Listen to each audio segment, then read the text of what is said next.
Hello friends, எல்லாரும் எப்படி இருக்கீங்க? Welcome to Tommy life style. Tommy life ஸ்டைலில் இன்றைக்கி என்ன வீடியோன்னு பார்த்தீங்கன்னா குக்கிங் வீடியோ. என்ன குக் பண்ண போகிறேன்னா வீடியோக்குள்ளே போய் பார்க்கலாம். அதை ஸ்கிப் பண்ணாமல் பாருங்கள். ஏன்னா குக் பண்ணும்போது நிறைய ட்ரிக்ஸ் எல்லாம் சொல்ல போகிறேன். ட்ரிக்ஸ் என்ன அப்படிங்கிறது, என்ன குக் பண்ண போகிறேன் அப்படிங்கிறது. நார்மலாக எல்லோரும் சமைக்கிறது தான். பில்டப்லாம் பயங்கரமாக இருக்கேன்னு பார்த்து எதுவும் பெருசாக எதிர்பார்க்குறாங்க. சாதாரணமாக எல்லார் வீட்லேயும் குக் பண்ணுறது தான். அதில் நான் எப்படி குக் பண்ணுவேன், என்ன ட்ரிக்ஸ் யூஸ் பண்ணுறேன் அப்படிங்கிறத தான் பார்க்க போகிறோம். இதை மாதிரி மட்டும் சமைச்சு பாருங்கள். கண்டிப்பாக எல்லாருக்கும் இந்த டிஷ் உங்கள் வீட்டில் வந்து பிடிக்காதவங்களுக்கு கூட பிடிக்கும். வீடே கமக்க போகிற சாம்பார் தான் வைக்க போகிறோம். சில ஸ்டார்டிங்லேயே உங்கள்கிட்ட சொல்லியிருந்தேன். அது நம்ம சேனலில் ஸ்டார்டிங்லேயே சொல்லியிருப்பேன். நான் வந்து ஆரம்பத்துலலாம் சமையல் வந்து ரொம்பவே சொதப்பலாக பண்ணுவேன் அப்படி. ஆனால் இப்போ வந்து ரொம்பவே பக்காவாக போயிட்டுருக்கேன் அப்படின்ற மாதிரி சொல்லியிருந்தேன். அது நான் எந்த அளவுக்கு பக்காவாக போகிறேங்கிறத இந்த வீடியோவில் நான் அந்த சாம்பார் வைக்கிறத வச்சே நீங்கள் கண்டுபிடிச்சிக்கலாம். வாங்க வீடியோக்குள்ளே போகலாம். நான் வந்து நீங்கள் சாம்பார் தான் வைக்க போகிறேன் அப்படிங்கிறதுனால பருப்பு வந்து ஃபஸ்ட்டு துவரம்பருப்பு ஒரு 50 கிராம் அளவுக்கு இப்போ துவரம்பருப்பு எடுத்து நான் வந்து நல்லா கழுவிட்டு எடுத்து வச்சுருக்கேன். இப்போ இதில் என்னென்ன மிக்ஸிங் பண்ண போகிறோங்கிறது தான் ட்விஸ்ட்டு. நமக்கு வந்து சாம்பார் ரொம்ப தண்ணியாக வரும், சில நேரத்தில் டேஸ்ட் வராது. டேஸ்ட்டுங்கிறது வந்து எப்படி சொல்கிறது, பருப்பு வேக வைக்கும் போதே சில இன்க்ரீடியன்ஸ்லாம் எங்கள் வீட்டில் சேர்ப்பாங்க. அதுதான் உங்களுக்கு இன்றைக்கி நான் காமிக்க போகிறேன். பூண்டு சேர்த்துக்கணும் ஃபஸ்ட்டு. அடுத்தது கொஞ்சோண்டு நான் பருப்பு வேக வைக்கும் போதே இதெல்லாம் சேர்த்து வேக வச்சுருவேன். வெங்காயம், சின்ன வெங்காயம் இருந்துச்சுன்னா போட்டுக்குங்க, அது ரொம்ப டேஸ்ட்டாக இருக்கும். என்கிட்ட சின்ன வெங்காயம் இல்லைங்கிறதுனால நான் பெரிய வெங்காயம் எடுத்து வச்சுருக்கேன். தக்காளி ஒரு 1/2 தக்காளி, அரஜாமான்னு சொல்லுவாங்க இல்லையா, அதெல்லாம் சேர்க்க போகிறேன். ஒரு 1/4 டீஸ்பூன் அளவுக்கு சோம்பு, 1/4 டீஸ்பூன் அளவுக்கு சீரகம், ஒரு 2-3 மிளகு போட்டுக்குங்க. ரொம்ப இல்லை, சும்மா ஒரு 2-3 டேஸ்ட்டுக்காக தான் எல்லாமே. இதில் வந்து காரம்லாம் எதுவும் வராது. இது நல்லா வெந்ததுக்கப்புறம் இதோட சேர்த்து நம்ம அரைச்ச நல்லா நம்ம வந்து கடையும் போது நல்லா ஒரு வாசமாக இருக்கும். மஞ்சள் தூள் கூடவே பெருங்காயத்தூளும் போட்டுக்கிறேன். எல்லாத்தையும் போட்டு இப்போ வந்து நம்ம விசில் விட்டு எடுத்துக்கலாம். ஒரு 3 விசில் இல்லை 4 விசில் விட்டு எடுத்துக்கிட்டோம்னா நல்லா மசியாயிரும்.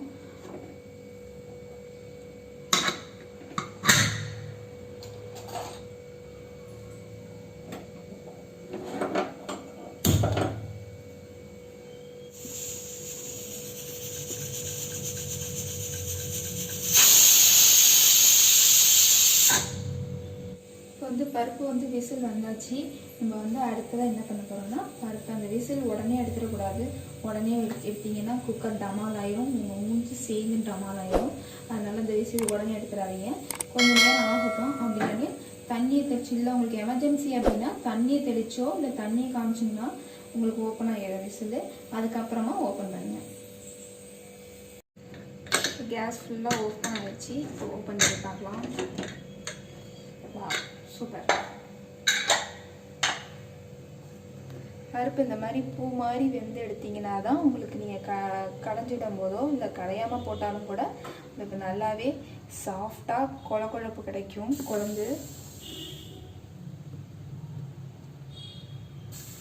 இப்போ வந்து இது ஒரு கரண்டியை வச்சு நல்லா கடைஞ்சி விட்டுறலாம். நீங்கள் மத்து வச்சுருந்தீங்கன்னா மத்து வச்சு கடைஞ்சிக்கிங்க. என்கிட்ட மத்து இல்லை, அதனால் நான் வந்து கரண்டியை வச்சு இப்போ கடைஞ்சி விட்டுறேன்.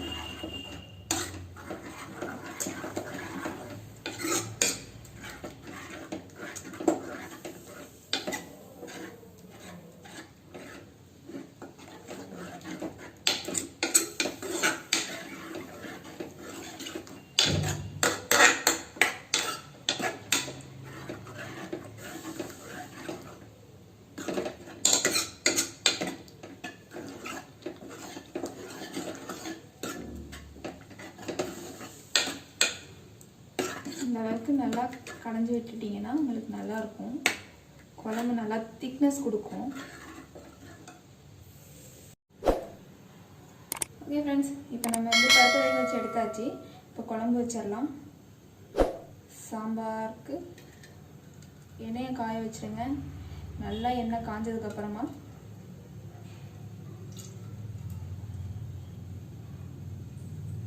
காஞ்சிருச்சு. கடுகு போடும்போது எப்போதும் கொஞ்சம் சிம்மில் வச்சுக்கோங்க, நட்டி டப்பு மலார்னு வெடிக்கும். கடுகு உளுத்தம் பருப்பு போட்டுக்கிட்டு அதில் போட்டு வேக வச்சுட்டேன். இப்போ நான் ஒரு 1/2 மணி நேரம் சேர்த்துக்கிறேன்.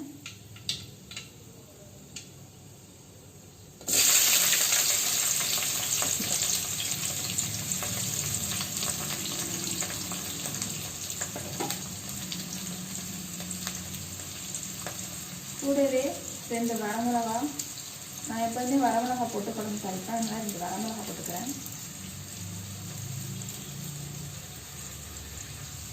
கருவேப்பிலையை வந்து எப்போதும் நீங்கள் வந்து சாம்பார் வைக்கிறதுக்கு அதாவது எண்ணெய் காஞ்சதும் கடுகு போடும் போதே போட்டுறாதீங்க. வெங்காயம் போட்டுட்டு அதுக்கப்புறம் போட்டிங்கன்னா நல்லாயிருக்கும், அந்த வாசம் அப்படியே இருக்கும்.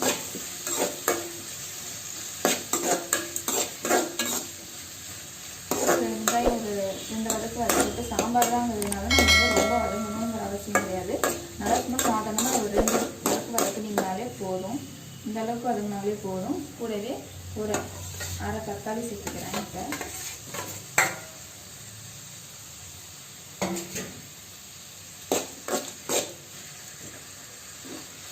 காயும் லைட்டாக வதக்கி எடுத்துக்கலாம். நான் வந்து இன்னைக்கு முள்ளங்கி, முருங்கைக்காய், சவுச்சோ 3 சேர்த்து வைக்கிறேன். நம்ம வீட்டில் எப்போதுமே இந்த காய் தான் சேர்க்கணும் அப்படின்றது கிடையாது. எந்த காய் வீட்டில் இருக்கோ அந்த காய் தான் சேர்த்து வச்சுருவேன்.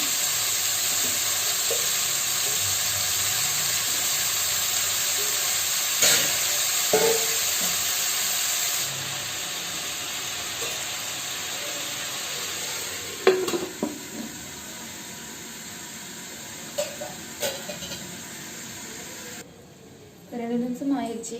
இப்போ ஓப்பன் பண்ணி பார்ப்போம்.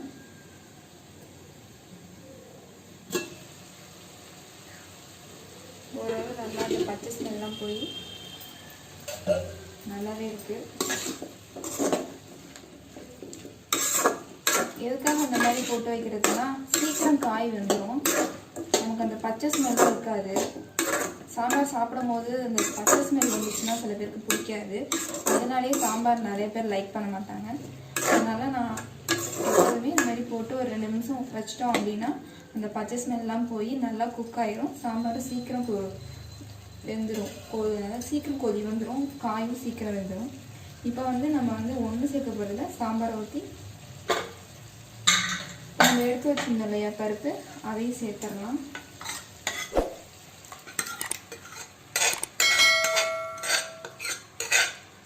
பருப்பு சேர்க்கும்போது அடுப்பை வந்து சிம்மில் வச்சுக்கோங்க.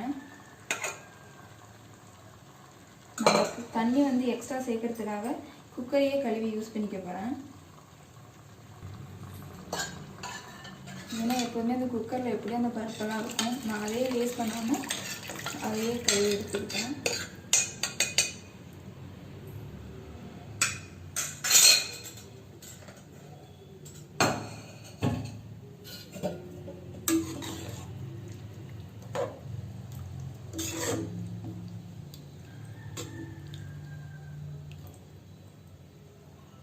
இப்போ வந்து நம்ம வீட்டில் அரைச்ச சாம்பார் பொடி, நான் வேறு எந்த பொடியுமே சேர்க்கலை. நான் மஞ்சத்தூள் வந்து ஏன் சேர்க்கலைன்னா நான் பருப்பு வேக வைக்கும் போதே நான் மஞ்சத்தூள் சேர்த்துட்டேன், அதனால நான் மஞ்சத்தூள் சேர்த்துக்கல. வீட்டில் அரைச்ச சாம்பார் பொடி 1.5 ஸ்பூன் போட்டுக்கிறேன். வேறு எந்த பொடியுமே நான் சேர்க்கலை, தனியாக மிளகாத்தூள் எதுவுமே நான் சேர்க்கலை. எனக்கு இதுவே எல்லாமே ஆப்டாக கரெக்டாக இருக்கும், அதனால் நான் எதுவும் சேர்த்துக்கல. கூடவே இப்போ உப்பு சேர்த்துக்குவோம். எவ்வளோ தேவையோ அவ்வளோ போட்டுங்க, ரொம்ப போட்டுறாதீங்க, அப்புறம் உப்பு கரைத்திவிடும். இப்போ ஒரு கிளறி விட்டு மூடி வச்சிடலாம்.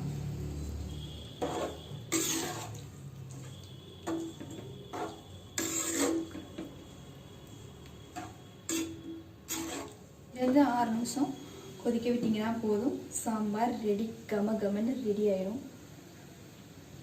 சாம்பார் அப்படியே கொதிச்சுக்கிட்டு இருக்கட்டும். அதுக்காட்டி நம்ம செல்லக்குட்டீஸ்லாம் என்ன பண்ணுறாங்கன்னு ஒரு சைட் பார்வை பார்த்துட்டு வந்துடுவோம். நம்ம வீட்டு பெட்ஸ் ஃபஸ்ட்டு நம்ம பூனிங்களை காணும், பட்டுஸை காணும். பட்டுஸ் என்ன பண்ணுறாங்கன்னு பார்த்துட்டு வந்துடுவோம். பட்டு பார்த்தீங்களா, ஆளாக்கணும்னு எங்கே போய் தேடினா ரூம்குள்ளே இருக்காங்கன்னு பார்த்தீங்கன்னா இங்கே படுத்து நல்லா ஜம்மாகமாக படுத்துருக்காங்க. என்ன பண்ணுற? சாப்பிட தூங்க, சாப்பிட தூங்க. உனக்கு தூங்குறதுக்கு ஃபோன் வேணுமா? ஏதாவது சேரில் போட்டால் போதும், அதை ஏறி படுத்துக்கிறது 2 பேரும். இப்படி பாவமாக பார்க்காதீங்க 2 பேரும். சாப்பிட்டீங்களா எல்லாத்தையும்? அச்சோ, சாப்பாடு திந்து போச்சா? நல்லா சாப்பிட்டுட்டு நல்ல உறக்கம்.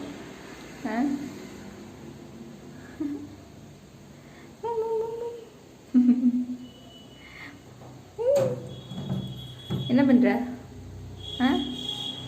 என்ன வேணும்? ஃபுல்லாக சாப்பிட்டாச்சா? ஏன் இதெல்லாம் சாப்பிடல? கை ஓகே, நம்ம போய் சாம்பார் கொதிச்சிச்சான்னு பார்க்கலாம். சாம்பார் நமக்கு கொதிச்சிச்சான்னு பார்க்கலாம். நல்லாவே தலபலன்னு கொதிச்சிக்கிட்டு இருக்கு.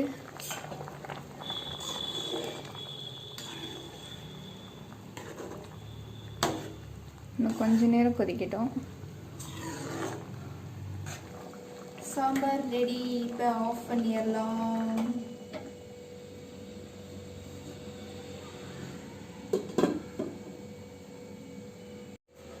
ஓகே ஃப்ரெண்ட்ஸ், சாம்பார் வச்சு முடிச்சாச்சு. இப்போ அதுவே நான் சாப்பிட போகிறேன்.